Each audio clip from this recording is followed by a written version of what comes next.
नमस्कार दोस्तों, स्वागत है आपका हमारे YouTube channel Uttarakhand exam point में। तो दोस्तों, जो आज की वीडियो रहने वाली है यह रितु खंडूरी भूषण पे रहने वाली है, क्योंकि उत्तराखंड के इतिहास में पहली बार ऐसा हो रखा है कि दोस्तों कोई महिला उत्तराखंड विधानसभा की अध्यक्ष बनी है। ठीक है, तो यह चर्चा का विषय है, इसलिए मैंने सोचा इस पर वीडियो बनानी चाहिए, क्योंकि उत्तराखंड में यहाँ से डायरेक्ट क्वेश्चन पूछा जा सकता है। ठीक है, तो चलिए दोस्तों स्टार्ट करते हैं हमारी आज की वीडियो। तो दोस्तों, वीडियो स्टार्ट करने से पहले वीडियो का एक ओवरव्यू ले लेते हैं कि वीडियो में क्या क्या रहने वाला है। ठीक है, तब जाके फिर वीडियो को आगे देखेंगे।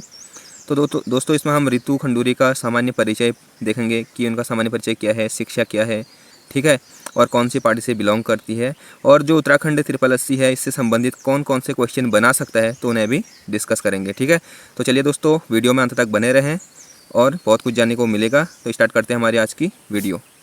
तो दोस्तों, रितु खंडूरी भूषण, ठीक है, आपने नाम सुना ही होगा कि यह उत्तराखंड की पहली महिला विधानसभा अध्यक्ष बनी है। वेरी वेरी इंपॉर्टेंट क्वेश्चन है दोस्तों, क्योंकि इससे पहले जो उत्तराखंड विधानसभा है इसके कोई भी अध्यक्ष महिला नहीं रही है। ठीक है, इसलिए उत्तराखंड की पहली महिला विधानसभा अध्यक्ष रितु खंडूरी भूषण बनी है। यह इंपॉर्टेंट हो जाता है।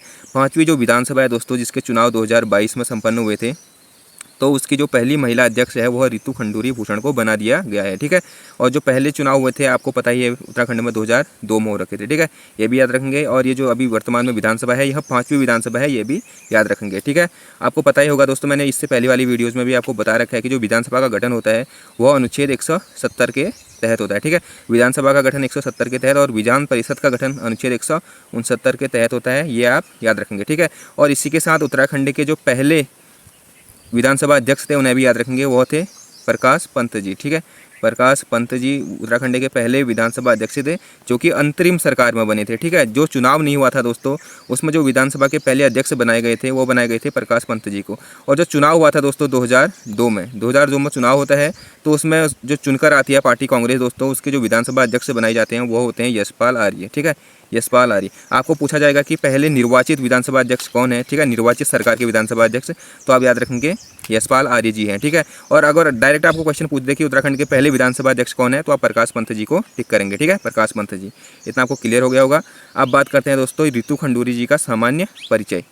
तो दोस्तों, इनका जन्म 29 जनवरी 1965 को नैनीताल में हुआ था। ठीक है, फौजी परिवार में इनका जन्म हुआ था 29 जनवरी 1965 को। वर्तमान में ये 56 वर्ष की है। ठीक है, और रितु खंडूरी मूल रूप से उत्तराखंड के पौड़ी गढ़वाल के राधाबल्लभपुरम गांव में रहने वाली है। वेरी इंपॉर्टेंट है, इनका गांव राधापुरम बल्लभ है, पौड़ी गढ़वाल से बिलोंग करती है। ठीक है, और इनके पिता की बात करें तो दोस्तों रितु खंडूरी जी के पिता का नाम मेजर जनरल, जो कि रिटायर है, भुवन चंद खंडूरी है। ठीक है, भुवन चंद खंडूरी की बेटी है ये रितु खंडूरी जी। ठीक है, और ये जो भुवन चंद खंडूरी है दोस्तों, यह उत्तराखंड के मुख्यमंत्री भी रह चुके हैं 2007 से 2009 तक और 2011 से 2012 तक। ठीक है, यह मुख्यमंत्री रह चुके हैं उत्तराखंड के भुवन चंद खंडूरी। अब ये डिस्कस करते हैं दोस्तों, 2007 में विधानसभा चुनाव होते हैं। ठीक है, 2007 में विधानसभा चुनाव होते हैं, तो मुख्यमंत्री भुवन चंद खंडूरी को बनाया जाता है, क्योंकि बीजेपी जीत जाती है। ठीक है, तो इनका जो कार्यकाल रहता है 2007 से 2009 तक ही रहता है, क्योंकि फिर 2009 में जो रमेश पोखरियाल निशंक है उन्हें मुख्यमंत्री बना दिया जाता है। ठीक है, 2009 से 2011 तक वो मुख्यमंत्री रहते हैं, रमेश पोखरियाल निशंक। उसके बाद पुनः 2011 में भुवन चंद खंडूरी को फिर से मुख्यमंत्री बना दिया जाता है। ठीक है, 2011 से 12 तक फिर ये मुख्यमंत्री रहते हैं, और 2012 में फिर विधानसभा चुनाव होते हैं। ठीक है, तीसरे विधानसभा चुनाव होते हैं 2012 में। ठीक है, इसमें जो ये भुवन चंद खंडूरी है दोस्तों, यह कोटद्वार विधानसभा सीट से हार जाते हैं। यहाँ पे लिखा भी है, कोटद्वार विधानसभा सीट से हार जाते हैं भुवन चंद खंडूरी। ठीक है, उस समय एक नारा भी बड़ा फेमस हो रखा था, क्या है, भुवन जो खंडूरी है वो जरूरी है। ठीक है, इस टाइप से एक नारा फेमस हो रखा था, वो खाली जानने वाली बात है। ठीक है, तो ये कोटद्वार से हार जाते हैं, ये भी आप याद रखेंगे। और जो रितु खंडूरी जी के शिक्षा की बात करें तो दोस्तों, इन्होंने 1986 में मेरठ यूनिवर्सिटी के रघुनाथ गर्ल्स कॉलेज से बीए ऑनर्स किया है। ठीक है, बीए ऑनर्स किया है ये रितु खंडूरी जी ने, कहाँ से, मेरठ यूनिवर्सिटी से। ठीक है, जो इनके पिताजी थे दोस्तों, यह एक फौजी थे, मतलब मेजर जनरल थे, तो इनकी जो पोस्टिंग होती थी जगह जगह स्थानांतरित होती रहती थी। ठीक है, इसलिए जो रितु खंडूरी जी की शिक्षा है वो भी अलग अलग जगह से हुई है। जैसे इन्होंने बीए ऑनर्स किया है मेरठ यूनिवर्सिटी से, और जैसे फिर ये पोस्ट ग्रेजुएशन करते हैं राजस्थान विश्वविद्यालय से। ठीक है, और वैसे ये फिर पत्रकारिता में डिप्लोमा करते हैं दिल्ली से पत्रकारिता में डिप्लोमा भी करते हैं। ठीक हो गया दोस्तों, और 2006 से 2017 तक ये नोएडा की एक एमिटी यूनिवर्सिटी में फैकल्टी के रूप में भी कार्य करते हैं। ठीक है, ये रितु खंडूरी जी। और उसके बाद 2017 में ये चुनाव में आ जाते हैं। ठीक है, राजनीति में आ जाते हैं 2017 में रितु खंडूरी जी। फिर ये यमकेश्वर ब्लॉक से जीतती है 2017 में विधानसभा चुनाव, वो आगे हम पढ़ेंगे। ठीक है, और इनके पति की बात करें तो दोस्तों, रितु खंडूरी जी के पति राजेश भूषण है, जिनका नाम, वह बिहार कैडेट के एक IAS अधिकारी है। ठीक है दोस्तों, क्योंकि इसलिए इनका नाम पीछे से भूषण जुड़ा है, रितु खंडूरी भूषण, इसलिए भूषण कहा जाता है क्योंकि इनके पति का नाम राजेश भूषण है। ठीक हो गया दोस्तों, जो कि बिहार कैडर के एक IAS अधिकारी है, ये भी आपको पता चल गया होगा। अब बात करते हैं दोस्तों रितु खंडूरी जी के चुनावी सफ़र की। ठीक है, चुनावी सफ़र कैसा रहा इनका। तो दोस्तों सबसे पहले इनकी पार्टी की बात करें तो यह बीजेपी से जुड़ी हुई है। ठीक है, बीजेपी को बिलोंग करती है, भारतीय जनता पार्टी को। और 2017 में इन्होंने यमकेश्वर सीट से जीत हासिल की। 2017 की विधानसभा हुए थे दोस्तों, चौथी विधानसभा चुनाव हुए थे 2017 में, तो इन्होंने यमकेश्वर सीट से विधानसभा चुनाव जीता था। ठीक है, और 2022 में यह कोटद्वार सीट से विधानसभा चुनाव जीत जाती है। अभी जो 14 फरवरी 2022 को चुनाव हुआ था दोस्तों, उसमें यह कोटद्वार सीट से लड़ी थी। और इनके जो विपक्ष में थे दोस्तों, वह थे सुरेंद्र सिंह नेगी जी, जिन्होंने 2012 में इनके पिताजी भुवनचंद्र खंडूरी जी को सुरेंद्र सिंह नेगी जी ने ही हराया था। ठीक है, 2012 में जो इनके पिताजी है रितु खंडूरी जी के, भुवनचंद्र खंडूरी, उन्हें किसने हराया था, ये सुरेंद्र सिंह नेगी जी ने ही हराया था, जो कि कांग्रेस के कैंडिडेट हैं। ठीक है, तो फिर अपने पिताजी के हार का बदला इन्होंने 2022 में ले लिया, कोटद्वार सीट से चुनाव जीत जाती है। ठीक है, कोटद्वार सीट से जो रितु खंडूरी जी है वह सुरेंद्र सिंह नेगी को हरा देती है, जिससे यह अपने जो पिताजी की हार का बदला ले लेती है। ठीक है दोस्तों, और फिर चुनाव जीतती है तो वर्तमान में इन्हें उत्तराखंड की विधानसभा का अध्यक्ष बना दिया जाता है। ठीक है, वेरी इंपॉर्टेंट है, जो वर्तमान में उत्तराखंड की विधानसभा अध्यक्ष कौन है, तो रितु खंडूरी जी है। ठीक है, और पहली विधानसभा अध्यक्ष है। और इन्हें जो शपथ दिलाई रितु खंडूरी जी को, वह दिलाई थी जो प्रोटेम स्पीकर होते हैं बंशीधर भगत। प्रोटेम स्पीकर क्या होता है दोस्तों, जब विधानसभा का चुनाव होता है उसके बाद जो एक स्पीकर बनाया जाता है, मतलब दोस्तों एक अध्यक्ष बनाया जाता है, जो कि निर्वाचित नहीं होता है, वैसे ही एक अध्यक्ष बनाया जाता है दोस्तों, बिना निर्वाचन के। वो जितने भी विधानसभा के जो अध्यक्ष होते हैं उन्हें शपथ दिलाता है। ठीक है, तो अभी जो प्रोटेम स्पीकर है दोस्तों 5वीं विधानसभा के, वो है बंशीधर भगत को बनाया गया था। वेरी इंपॉर्टेंट क्वेश्चन है, DLED के यहाँ एग्जाम से यहाँ से क्वेश्चन पूछा था। ठीक है, तो आपको याद रखना है, वर्तमान में उत्तराखंड के जो विधानसभा के अध्यक्ष है वो तो रितु खंडूरी जी है। ठीक है, और जो 5वीं विधानसभा जो प्रोटेम स्पीकर बनाया गया वह बंशीधर भगत जी को बनाया गया था। ये भी आप वेरी इंपॉर्टेंट पॉइंट के रूप में याद रखेंगे। ठीक हो गया दोस्तों, और उत्तराखंड के पहले जो प्रोटेम स्पीकर है वो थे काजी मुहिद्दीन। ठीक है, वो भी आप याद रखेंगे। अब बात करते हैं दोस्तों जो विधानसभा अध्यक्ष होता है दोस्तों, किस अनुच्छेद के तहत विधानसभा अध्यक्ष को चुना जाता है। ठीक है, तो आप याद रखेंगे अनुच्छेद 178, क्योंकि ये चर्चा में रहा है दोस्तों, क्योंकि ये पहली विधानसभा अध्यक्ष बनी है, तो आपको याद होना चाहिए किस अनुच्छेद के तहत चुना जाता है। अनुच्छेद 178 होता है दोस्तों। अनुच्छेद 178 के तहत जो विधानसभा सदस्य होते हैं दोस्तों, वो अपने में से एक अध्यक्ष और एक उपाध्यक्ष को चुनते हैं। ठीक है, इसलिए ये जो रितु खंडूरी जी है यह निर्विरोध अध्यक्ष चुनी गई है। ठीक है, क्योंकि जो कांग्रेस है दोस्तों उन्होंने अपना कोई कैंडिडेट खड़ा नहीं किया था। ठीक है, ये भी याद रखना, जो रितु खंडूरी जी है यह निर्विरोध चुनी गई है, इनके अपोजिट में कोई भी कैंडिडेट नहीं था। ठीक है, तो अनुच्छेद 178 के तहत चुना जाता है विधानसभा अध्यक्ष, ये भी आप याद रखेंगे। तो दोस्तों अब अगला जो टॉपिक है वो उस पर बात करते हैं कि जो उत्तराखंड 8080 है दोस्तों, इस टॉपिक से क्या क्या प्रश्न पूछ सकता है उन्हें डिस्कस करते हैं। ठीक है, यहाँ पे मैंने कुछ MCQs क्वेश्चन दे रखे हैं, उन्हें आप सॉल्व करेंगे। जैसे उत्तराखंड के प्रथम प्रोटेम स्पीकर कौन थे, वेरी इंपॉर्टेंट क्वेश्चन है दोस्तों। उत्तराखंड के प्रथम प्रोटेम स्पीकर कौन थे, तो ऑप्शन दे रखे हैं प्रकाश पंत, गोविंद सिंह कुंजवाल, काजी मुहिद्दीन, यशपाल आर्य। तो इसका राइट आंसर हो जाएगा दोस्तों ऑप्शन सी, जो काजी मुहिद्दीन थे दोस्तों, यह उत्तराखंड के पहले प्रोटेम स्पीकर थे, आप याद रखेंगे। ठीक है, अगला क्वेश्चन है दोस्तों, 5वीं विधानसभा में उत्तराखंड के प्रोटेम स्पीकर कौन रहे। जो भी 5वीं विधानसभा चुनाव हो रखे हैं दोस्तों 2022 में, इसमें उत्तराखंड के प्रोटेम स्पीकर कौन रहे, ये पूछ रखा है क्वेश्चन। तो ऑप्शन है बंशीधर भगत, प्रेमचंद अग्रवाल, चंदन राम दास, सतपाल महाराज। तो इसका जो राइट आंसर हो जाएगा दोस्तों, यह हो जाएगा ऑप्शन ए, जो बंशीधर भगत थे दोस्तों, इन्हें उत्तराखंड के जो 5वीं विधानसभा है इसमें प्रोटेम स्पीकर बनाया गया था। ठीक है, और जो प्रेमचंद अग्रवाल थे दोस्तों, यह इससे पहले जो 2017 में विधानसभा चुनाव हुए थे उसमें विधानसभा अध्यक्ष रहे थे। ठीक है, प्रेमचंद अग्रवाल, चंदन राम दास तो एक विधायक हैं और सतपाल महाराज भी विधायक ही है। ठीक है, अब बात करते हैं दोस्तों अगले क्वेश्चन की, राज्य के विश्वविद्यालयों का कुलाधिपति कौन होता है। वेरी इंपॉर्टेंट क्वेश्चन दोस्तों, यहाँ से क्वेश्चन अक्सर ये वाला क्वेश्चन पूछा जाता है कि राज्य के जो विश्वविद्यालय होते हैं दोस्तों, इनका जो कुलाधिपति होता है वो कौन होता है। तो यहाँ पे ऑप्शन दे रखे हैं राष्ट्रपति, राज्यपाल, मुख्यमंत्री, उपरोक्त में से कोई नहीं। तो इसका जो राइट आंसर हो जाएगा दोस्तों वो हो जाएगा ऑप्शन बी, राज्यपाल। जो राज्य के विश्वविद्यालय होते हैं दोस्तों, उनका जो कुलाधिपति होता है वह राज्यपाल होता है। और आपको पता है कि अनुच्छेद 153 के अंतर्गत कहा गया है कि प्रत्येक राज्य का एक राज्यपाल होगा। ठीक है, ये हम पहली वाली वीडियो में भी डिस्कस कर चुके हैं।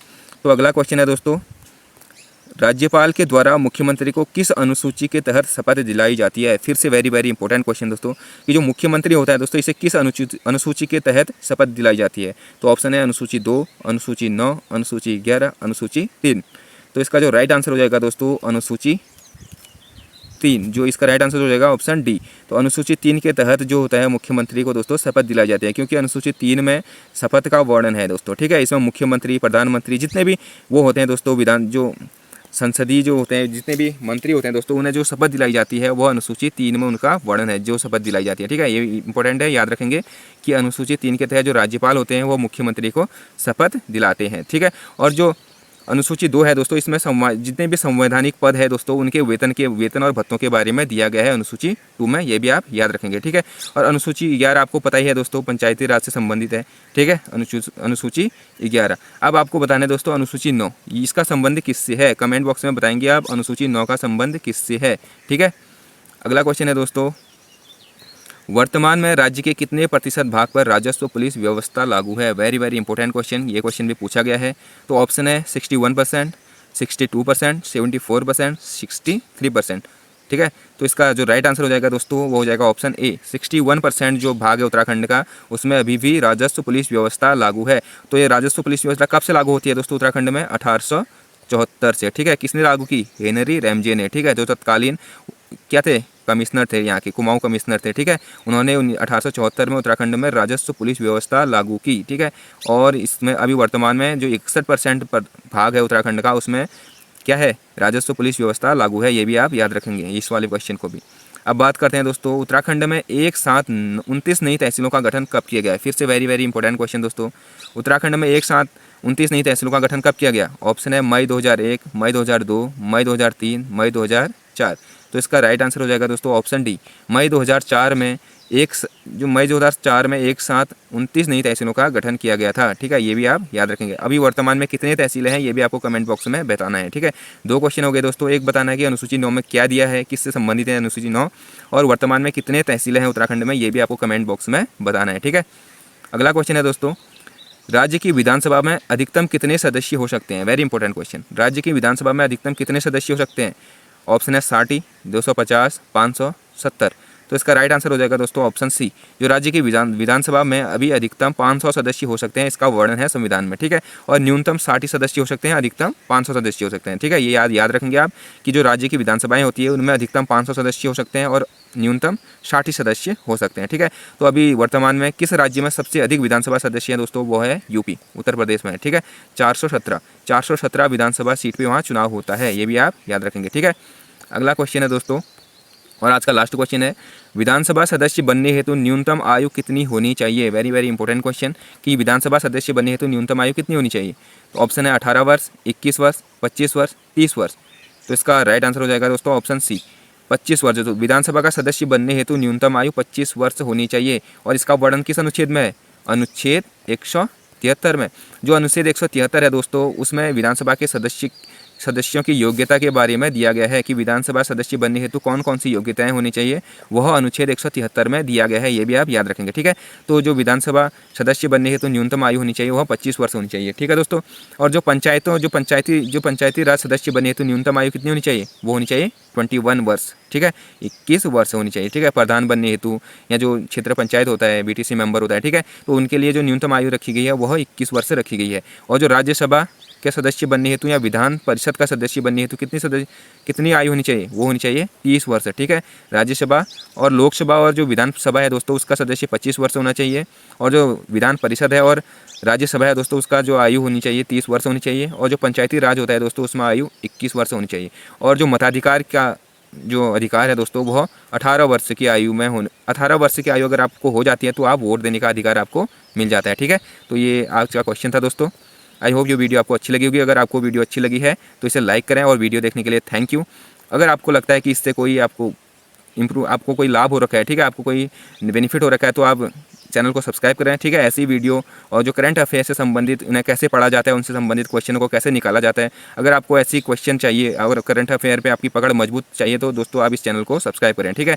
और हमारा एक हिंदी व्याकरण का भी सीरीज चल रखी है दोस्तों, उसे भी आप अवश्य देखें, क्योंकि उत्तराखंड के लिए बहुत वेरी इंपॉर्टेंट हो जाता है। तो चलिए दोस्तों, आज की वीडियो का समापन यहीं पर करते हैं, और वीडियो को अपने दोस्तों के साथ भी शेयर करें दोस्तों, क्योंकि नया चैनल है, आप ही के प्यार की ज़रूरत है, ठीक है। तो चलिए दोस्तों, बाकी अपना ख्याल रखना। Okay bye, take care.